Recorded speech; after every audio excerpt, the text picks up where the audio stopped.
75% des Français préfèrent ne rien gagner sur leur épargne plutôt que de prendre le risque de perdre de l'argent. Si les taux d'intérêt restent durablement proches de zéro, comme le laissent entendre les banques centrales, cette attitude des investisseurs français va vraiment à l'encontre de leurs propres intérêts.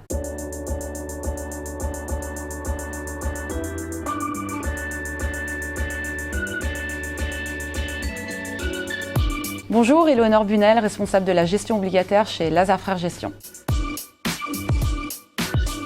Lazard Credit Opportunities est un fonds qui est investi sur des emprunts émis par des entreprises, par des banques ou par des États du monde entier. Il est géré de manière flexible et dynamique et il vise à générer de la performance dans des phases de marché très différentes.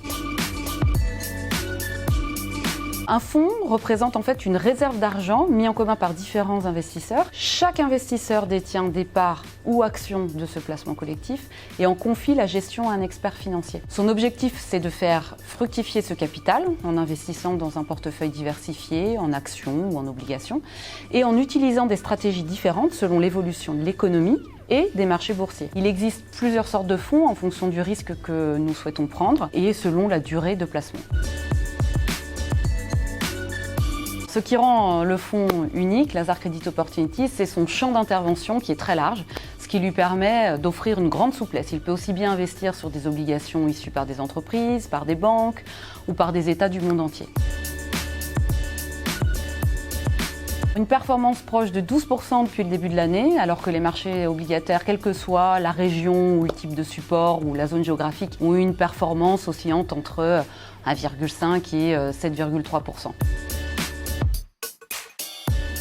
En matière d'investissement, le plus grand risque, c'est certainement celui de n'en prendre aucun. Et conserver durablement l'essentiel de ses avoirs en liquidité, c'est finalement tourner le dos à ses intérêts de long terme. Afin de protéger et valoriser son patrimoine sur le long terme, il est nécessaire de reconsidérer sa perception du risque et de s'affranchir de la seule gestion en livret, en compte bancaire et contrat d'assurance vie en fonds en euros et de favoriser avec discernement l'investissement sur des instruments financiers.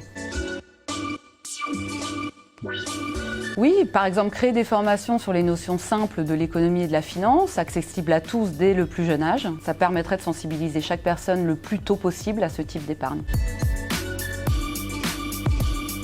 Le premier semestre 2021 devrait voir les campagnes de vaccination commencer, ce qui va favoriser un retour à une activité normale durant le deuxième semestre. Dans un contexte évidemment de soutien monétaire et budgétaire toujours très fort, nous favorisons toujours les actifs risqués. Le défi pour 2021, continuer à générer de la performance dans un environnement de taux extrêmement bas.